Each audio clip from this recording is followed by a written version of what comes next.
오늘 우리 모두에게 하나님의 복 주심이 임하고 삶 속에 나타나길 주의 이름으로 축복합니다. 아주 날씨가 춥습니다. 매서운 혹한의 한파 속에서 여러분 잘들 지내고 계시는지 좀 궁금합니다. 또 교회도 많이 궁금하실 텐데요. 교회도 이곳저곳에서 좀 추위의 말썽이 있습니다. 교회차 2대가 시동이 또 안 걸리더라고요.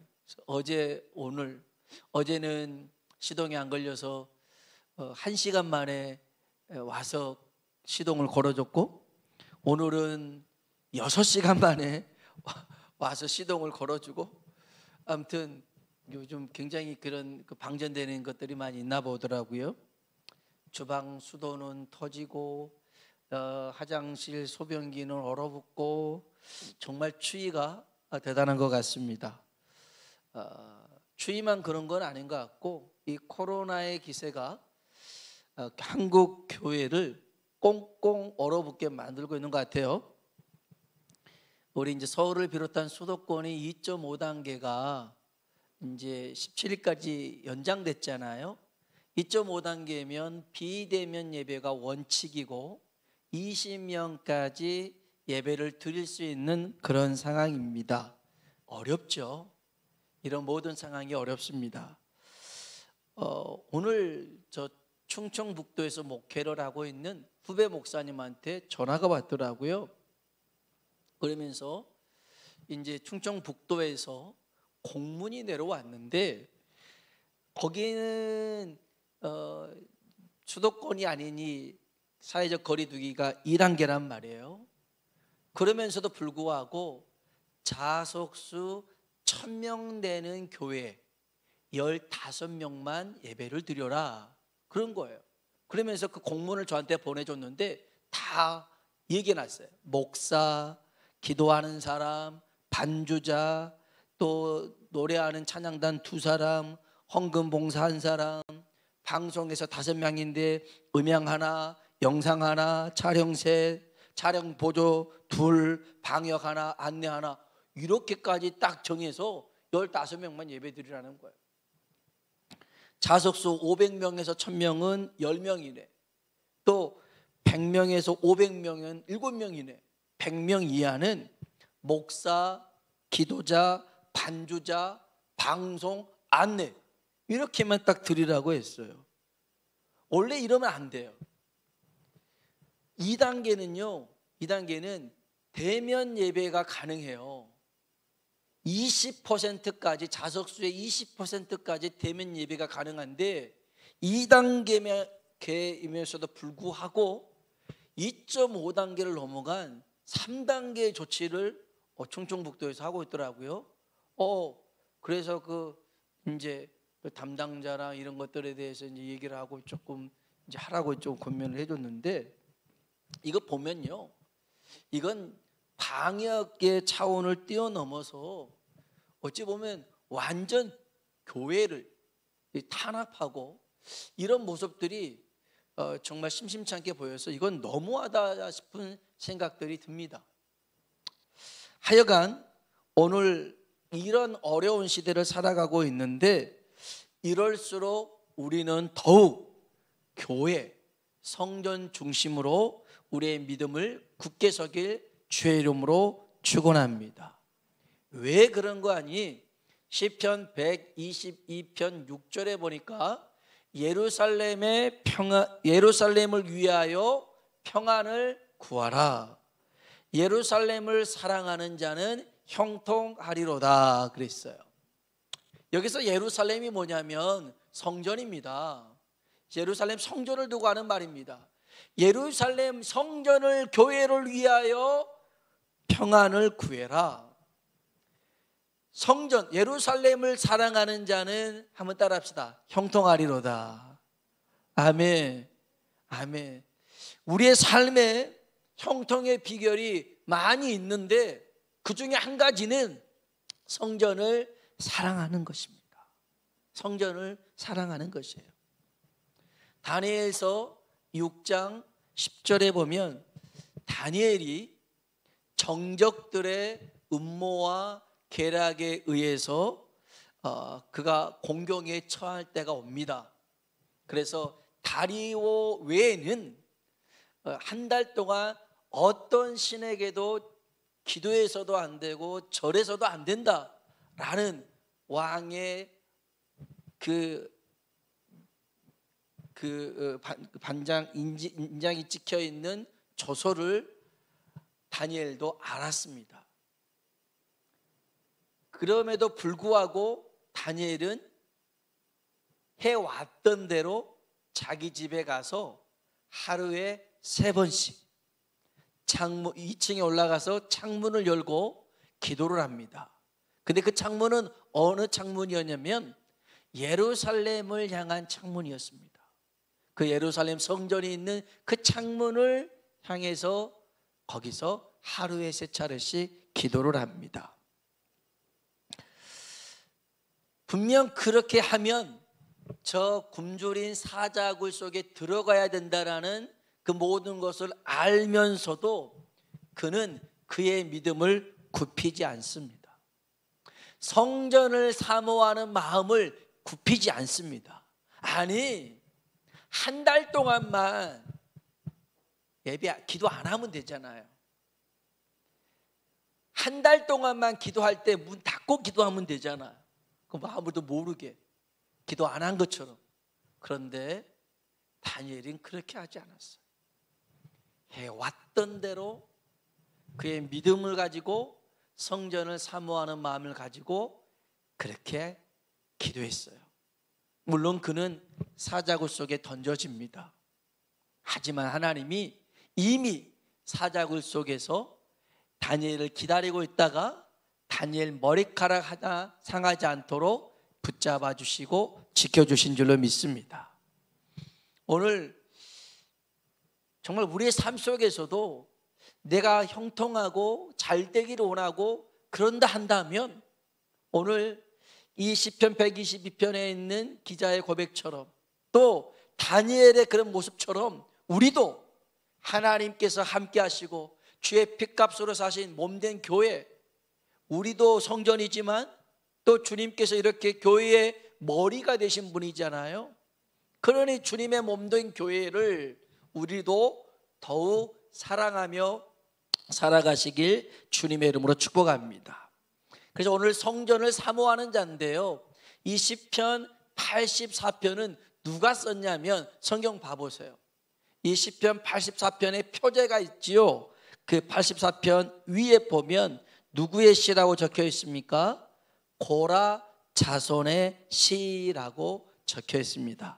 고라 자손의 시. 고라가 누구냐면요, 레이의 후손입니다. 레이의 후손인데 성막에서 일했던 사역자였습니다. 근데 보니까 성막에서 일하는 자기들과 또 아론의 후손들, 제사장들 하는 일은 별반 다를 게 없어요. 아니, 자기들이 더 일을 많이 해요. 그러면서 뭐야, 아론의 후손만 제사장이라고 막 할 게 아니라 우리도 충분히 그 일을 하고 있으니 우리도 제사장 하면 되지 않아? 이렇게 요구를 했어요. 그래서 루벤 자손이었던 다단과 함께 지파에 조금 자기 마음에 든 사람들에서 250명이 모세와 아론에게 반기를 듭니다. 니들만 하나님 받냐? 우리도 하나님 받다. 니들만 하나님 일하냐? 우리도 하나님 일한다. 그러면서 네가 왜 스스로 왕을 되려고 하냐? 그러면서 모세에게 반기를 들죠. 그래서 하나님께서 이 모세를 통해서 향로 250개를 가지고 오고 또 아론의 향로 하나 가지고 가게 해서 과연 누가 하나님이 세운 그런 영적 지도자인가를 보여주죠. 그래서 결국 이 반란의 세력들, 그 반역의 세력이 고랍니다. 이 250명을 하나님이 갑자기 땅이 꺼지게 만듭니다. 지진을 일으켜서 250명이 모두 다 죽어버립니다. 고라가 그렇게 죽었어요. 그 뒤로도 이제 막 자꾸 하나님이 세운 이런 제사장의 그런 고난 또 이런 것에 대해서 사람들이 말이 많으니까 그러면 각 지파에서 지팡이 하나씩 가져와라. 그리고 아론 너도 지팡이 갖고 와라. 그리고 성전에 성막에 두지요. 그리고 시간 들어 보니까 싹이 난 지팡이가 있어요. 누구 것만? 아론의 것만. 그래서 아론의 싹난 지팡이라고 하죠. 하나님이 이렇게 아론을 세웠음을 얘기해 줍니다. 영적 권위에 대해서 그렇게 다시 세워주는 건데, 아무튼 이 영적 권위에 도전했던 자가 고라 자손입니다. 성막에서 일하면서 나도 이렇게 일하는데 내가 제사장하고 다를 게 뭐야? 나에게도 제사장 직분을 줘. 이렇게 따졌습니다. 하지만 그는 결국 하나님 앞에 죽고 말았죠. 이게 고라입니다. 그 고라의 후손들 얘기예요.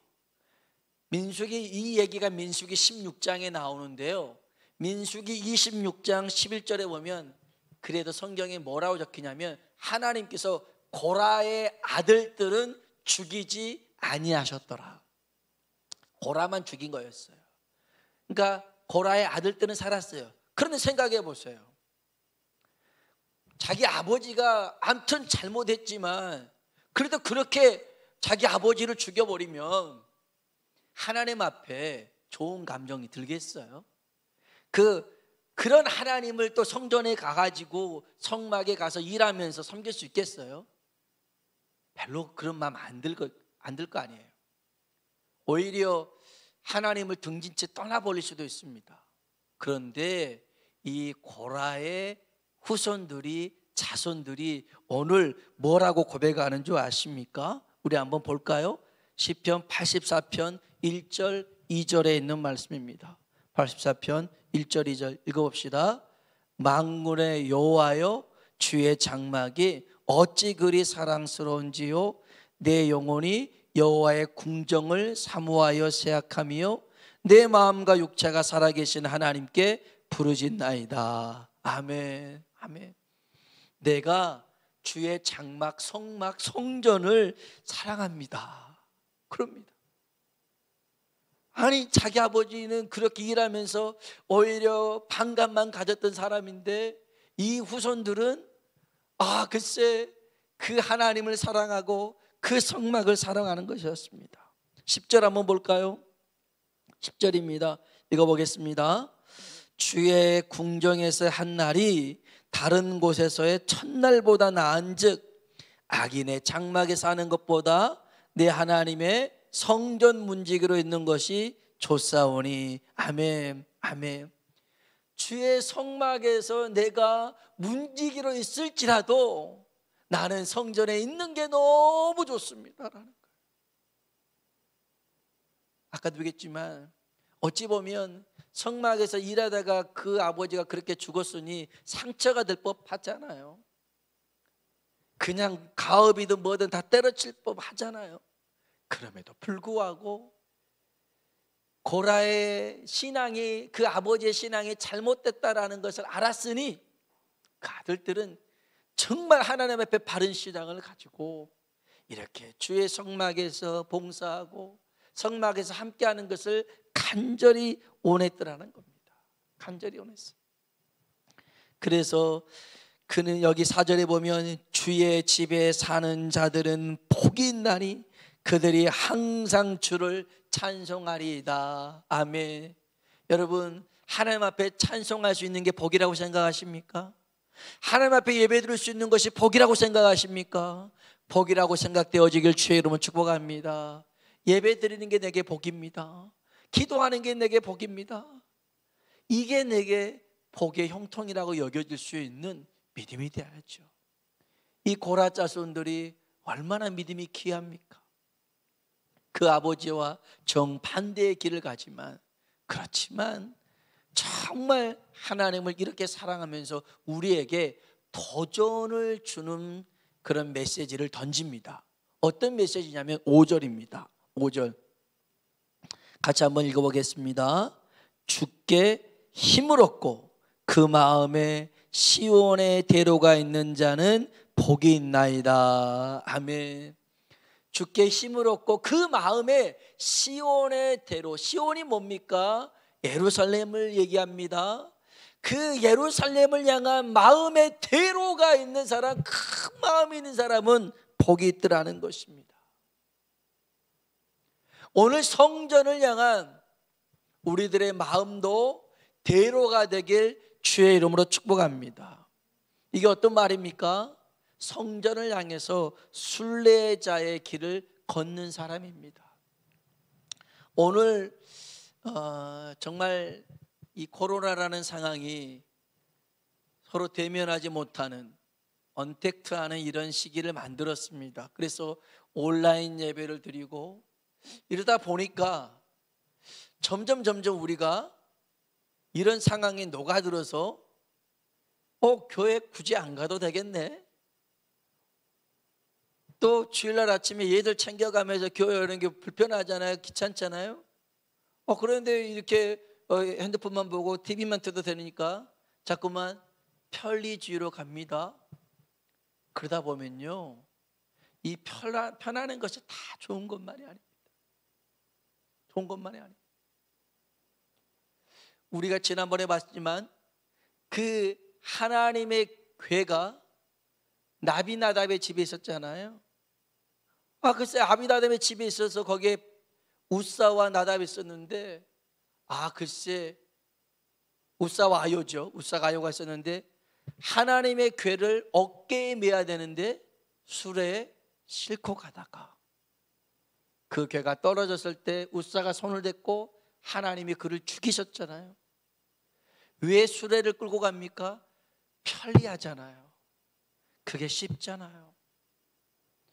그게 실용적이잖아요. 여러분, 예배는요 편리주의가 아닙니다. 실용주의가 아닙니다. 예배는 우리의 힘과 정성과 뜻을 다해서 예배를 드려야 될 줄로 믿습니다. 우리 지금 상황이 안 되더라도 여러분, 가정에서도 압니다. 내가 어떻게 지금 예배를 드리고 있는지 알아요. 정말 힘 다해서 예배를 드리는지, 아니면 이것저것 신경 쓰다가 또 잠깐 보다가 이렇게 하는지 알아요. 아이들이 이제 인터넷으로 온라인으로 이렇게 공부하잖아요. 수업하잖아요. 줌이라고 하는 것을 하는데 참, 상의는 멀쩡해요. 하의는 잠옷 입고 하는 경우도 있고 그러더라고요. 그러면서도 나는 괜찮아요 라고 하는 건데 그런 것들이 많아요. 예배도 마찬가지예요. 그렇게 예배 드리는 일들이 얼마나 비일비재하겠어요. 여러분, 편한 게 좋은 게 아니에요. 우리는요 순례자인 줄로 믿습니다. 순례자는요 이 땅 가운데 하나님 앞에 예배 드리기 위해서 그 예배의 발자취를 걸어가는 사람들이 순례자 아니겠습니까? 우리는 순례자입니다. 그래서 여러분, 한 번의 예배를 위해서도 여러분 최선을 다할 수 있길 주의 이름으로 축복합니다. 동방 박사들이 그랬어요. 에티오피아 내시가 그랬어요. 한 번 예배를 위해서 수개월을 저 동방에서부터 예루살렘으로, 또 에티오피아 내시 같은 경우에는 저 에티오피아니까 아프리카에서 6개월 이상의 거리를 한 번 예배 드리고, 그것도 예배도 성전에서 성소 안에 들어가거나 지성소 못 들어갑니다. 이방인의 뜰까지만 가서 발만 담그고 오는 것뿐이었어요. 그러면서도 그 한 번의 예배를 위해서 수고를 마다하지 않아요. 하나님이 그런 사람들 만나주시잖아요. 이 에티오피아 넷이 하나님께서 빌립 집사를 통해서 복음을 듣게 하고 세례를 받게 하고 그도 구원받아서 그 복음의 문을 여는 사람으로 쓰임받지 않습니까? 여러분, 오늘 우리들에게도 성전을 향한 이 순례자의 이 마음이 활짝 열려지길 주의 이름으로 축복합니다. 특별히 시온의 대로가 뭡니까? 성전을 향해서 가는 큰 길입니다. 막힘이 없는 길입니다. 정말 어떠한 것도 우리에게 걸림돌 되지 않게끔 늘 예배가 삶의 우선이 되길 주의 이름으로 축복합니다. 예배가 후순위가 되면 하나님도요 우리가 하나님을 1순위로 생각하지 않는데 매번 하나님 앞에 나만 1순위로 생각해 주세요. 그럴 수는 없잖아요. 그럴 수는 없잖아요. 내가 하나님을 최고로 여길 때 하나님이 역시 우리를 최고로 여겨주실 줄로 믿습니다. 나를 사랑하는 자들이 나의 사랑을 입으며 나를 간절히 찾는 자가 나를 만날 것이라. 이게 하나님이 약속이잖아요. 우리도 하나님께 최고가 되보자고요. 그럼 하나님 역시 우리를 최고로 여겨주실 줄로 믿습니다. 마음의 시온의 대로 순례자의 길을 걷고 막힘없이 길을 가고 또 마음이 열린 사람입니다. 저는 다른 어떤 것보다도 예배에 대해서 여러분의 마음이 열려지길 주의 이름으로 축복합니다. 얼마 전에 한 권사님하고 통화를 했습니다. 그래서 이제 송구영신 예배를 이렇게 또 집에서 TV로 연결을 해서 보게 되었다는 거였습니다. 근데 아이들의 그 아빠랑 같이 봤어요. 아들이랑 같이 보는데 마음이 조금씩 열려지는 것을 느끼게 되었다는 거예요. 그래서 목사님 기도해 주십시오. 우리 가정의 구원함을 위해서 기도해 주십시오. 그러더라고요. 알겠습니다. 목사님 그랬죠. 하나님께서 그렇게 조금씩 예배에 대해서 말씀에 대해서 마음의 문을 열기 시작하면 그곳에 하나님의 놀라운 구원과 축복의 역사가 나타나게 될 줄로 믿습니다. 마음이 열려야 됩니다. 마음이 열려야 됩니다. 시온의 대로와 같이 우리의 마음이 열리고 예배에 대한 목마름과 사모함을 가지고 나아가는 그 사람 하나님께서 축복하십니다. 어떻게 해요? 여기 보십시다. 다시 한번 5절을 먼저 읽고요. 5절 한번 읽겠습니다. 주께 힘을 얻고 그 마음에 시온의 대로가 있는 자는 복이 있나이다. 시온의 대로가 성전을 향해서 예배를 향해서 말씀을 향해서 활짝 열려있는 그 예배자 순례자들에게 어떤 복이 있습니까? 6절입니다. 6절 읽어보십시다. 그들이 눈물 골짜기로 지나갈 때 그곳에 많은 샘이 있을 것이며 이른 비가 복을 채워 주나이다. 아멘. 우리가 설령 눈물 골짜기 그 힘든 어려운 여정을 만난다 할지라도요, 하나님께서 그 예배에 두셨던 또 쌓아두셨던 그 샘물을 터져나게 하실 것이고 또 가뭄의 때에도 하나님께서 이른 비와 늦은 비를 보내주실 것이고 하나님께서 하시겠다라는 겁니다. 아까 얘기했잖아요. 우리가 하나님 앞에 최선을 다하는데 하나님은 절대 우리를 가만두지 않으신다는 거죠. 7절 한번 읽어볼까요? 읽어보겠습니다. 그들은 힘을 얻고 더 나아가 시온에서 하나님 앞에 각기 나타나리이다. 아멘, 아멘. 힘을 얻고 더 얻어서 어디까지 갑니까? 시온에 계신 하나님 앞에, 성전에 계신 하나님 앞에, 물론 하나님은 온천하에 계시지만 그 성전까지 나가길 원했던 것은 뭐냐? 성전에 계신 하나님을 뵙길 원하는 그런 마음이었어요. 오늘 우리도 2021년에는 삶 속에서 하나님 많이 만나시길 주의 이름으로 축복합니다. 예배 가운데 많이 만나십시오. 찬송을 부르다가 기도하다가 말씀에 사로잡혀서 하나님이 지금 내 가운데 역사하고 계시구나, 지금 하나님이 나를 통해서 일하고 계시구나, 하나님의 그 주신 소망이 넘쳐나길 주의 이름으로 축복합니다. 됩니다. 하나님이 하시면 됩니다. 오늘 저와 여러분이 사실 이 고라트 자손이 성전을 삼은 건물보다는 하나님의 임재를 상징한 거니까 하나님 앞에 그렇게 나아가고 함께 하려고 몸부림쳤던 이들의 모습, 오늘 우리들의 모습이 되어서 우리의 삶 속에도 하나님께서 시마다 때마다 도우시는 이 선한 손길을 통해 하나님 앞에 더 가까이, 주께 더 가까이 나가게 주님의 이름으로 축원합니다. 아멘. 우리 찬송가를 한 장 불러볼까요? 찬송가 364장입니다.